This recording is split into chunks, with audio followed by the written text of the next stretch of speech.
রুমে অনলাইন মিটিংয়ে ছিলাম, এই অবস্থায় ৬-৭ জন গেছে, কোনো কথা ছাড়াই গিয়ে হামলা শুরু করে দিয়েছে। আমরা একবারে অপ্রস্তুত ছিলাম। আমার সহবিজ্ঞান সহতত্ত্ব গবেষণা ছিল এবং আমার অফিসের একজন সহকারী ছিল। এই ৩ জন তারা মানে আকস্মিক হামলা করে তারা পালায় চলে আসছে, এসে এখানে আসছে। ডক্টর স্যার এর আগে যেটা হয়েছে যে এই ছেলে কিন্তু ছাত্রলীগের সংশ্লিষ্ট গতকাল স্যারের সাথে এই মানে উচ্চবাচ্য করছে, যেটা এই ছেলেটাকে বললাম স্যার পুলিশে দেন, স্যার পুলিশে না দিয়ে তাকে বললাম পুলিশে দিচ্ছি, পুলিশ নিয়ে গেল, নিয়ে ইয়াতে ছেড়ে দিল, জয় চত্বরের সামনে ছেড়ে দিল।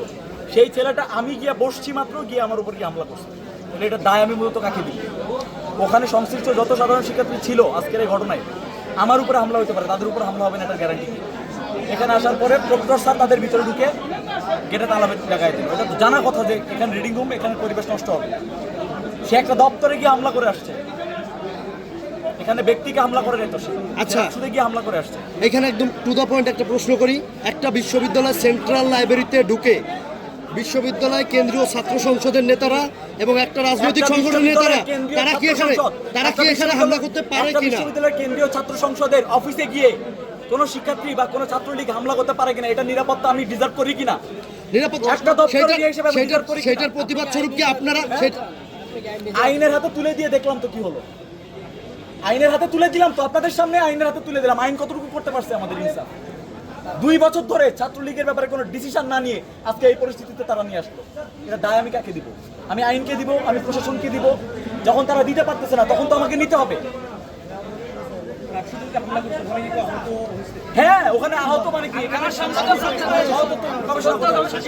কোথায় ওনার এখানে মানে ইয়ে দেখা যাচ্ছে, সাদা মাংস দেখা যাচ্ছে, এমন বাজে অবস্থা।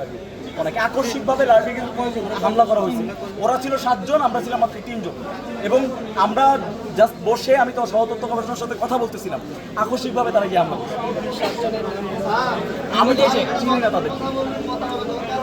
এখানে আরেকটা দেশ আমার দেখেন অবস্থা এদের মানে এইখানে আপনারা তাদেরকে ধরতে আসছিলেন, এর পরবর্তীতে একটা পরিস্থিতি সাধারণ শিক্ষার্থীদের সাথে রাকসু এবং শিবির নেতাদের হাতাহাতি এবং বাকবিতণ্ডার ঘটনা ঘটেছে। তাদেরকে ধরতে আসা হয়েছে, তারা পালায় ভিতরে গেছে। তখন কি স্টুডেন্টরা বা আবার হল সংসদ প্রতিনিধিরা, আপনারা হল সংসদ প্রতিনিধি আর শিবির গুলায় ফেললে তো হবে না ভাই। দুজনই ছিল। এখানে স্বয়ং ছাত্র শিবিরের সেক্রেটারি উপস্থিত ছিল।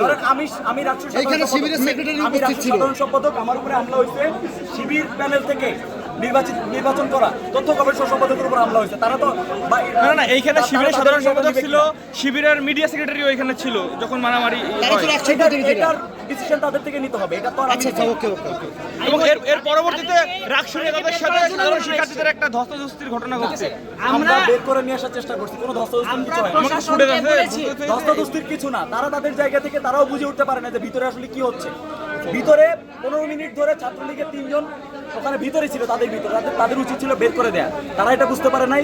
আর এখানে উদ্দেশ্য ছিল তাদেরকে নিয়ে বাইরে বের হয়ে আসা। এখন পর্যন্ত কিন্তু তারা টেবিল ধরে বসে আছে, তাদেরকে আনতে গেলে ভিতরে যাইতেই হবে, মাস্ট বি। তো এই জন্য এই ব্যাপারটা হয়েছে আর কি, অনাকাঙ্ক্ষিত একটা ঘটনা ঘটছে।